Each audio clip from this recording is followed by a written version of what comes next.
Ny mety toetry ny andro any an-dranomasina ny sabotsy 30 aogositra dia 22 riva amin'ny 9 maraina hatramin'ny alahady 30 aogositra dia 22 riva amin'ny 9 maraina. Samia mailo sy mitandrina trano isika mpampiasa ranomasina na tsy misy aza ny filazana fampitandremana.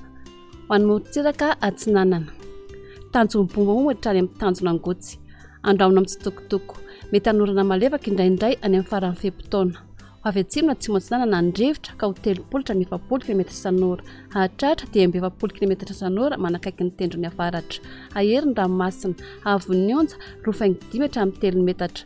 Hahatratra 3.5 metatra indraindray any amin'ny tendrony avaratra noho ny alondrano avy atsimo atsinanana. Tanjona gotsy hatrany manoro. Andraona amin'ny tsitokotoko. Avy atsimo na atsimo atsinanana ny rivotra ka ho 10 km isan'ora. Anonjabe ny ranomasina. Avon'ny onja 2.5 hatramin'ny 2 metatra. Manoratra ny tôlanaro. Andraomina amin'ny tsitokotoko. Avy avaratra ny rivotra ka ho 10 km isan'ora. Hahatratra 30 hatramin'ny 70 km isan'ora any amin'ny tendrony atsimo. Anonjabe ny ranomasina. Avon'ny onja 2.5 hatramin'ny 2 metatra. Tôlanaro hatrany amin'ny tanjona vohimena. Maina ny andro amin'ny ankapobeny. Avy atsinanana ny rivotra ka ho 70 hatramin'ny 70 km isan'ora.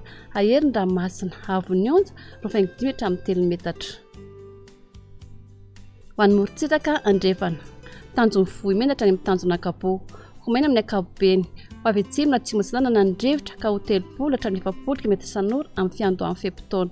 Hihena 10 hatramin'ny 20 km isan'ora kosa izany manomboka ny atoandro. Anonjabe ny ranomasina. Avon'ny onja 2.5 metatra.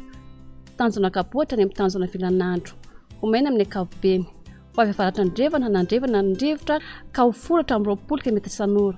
Hahatratra 30 km isan'ora indraindray ny alina. Adiny mpanonja ny ranomasina. Avon'ny onja 8.5 hatramin'ny 2 metatra. Tanjona vilanandro hatrany nalalava. Maina amin'ny ankapobeny. Avy atsinanana na atsimo atsinanana ny rivotra ny maraina ka ho 30 hatramin'ny 70 km isan'ora. Hahatratra dia 70 km isan'ora indraindray manakaiky ny nalalava. Avy avaratra ny revana kosa ny atoandro ka ho 10 hatramin'ny 20 km isan'ora. Adiny mpanonja ny ranomasina. Avon'ny onja 8.5 hatramin'ny 2 metatra. Analalava hatrany amin'ny tanjona bomba omby. Andraomina amin'ny tsitokotoko. Avy atsimo atsinanana ny rivotra manakaiky ny tendrony avaratra ka ho 30 hatramin'ny 70 km isan'ora. Iovaova kosa ny anakafa ka ho 10 hatramin'ny 20 km isan'ora. Hahatratra 30 km isan'ora indraindray. Adiny mpanonja nanonjabe ny ranomasina. Avon'ny onja anodidina 8.5 metatra. Hahatratra 2.5 manakaiky ny tendrony avaratra.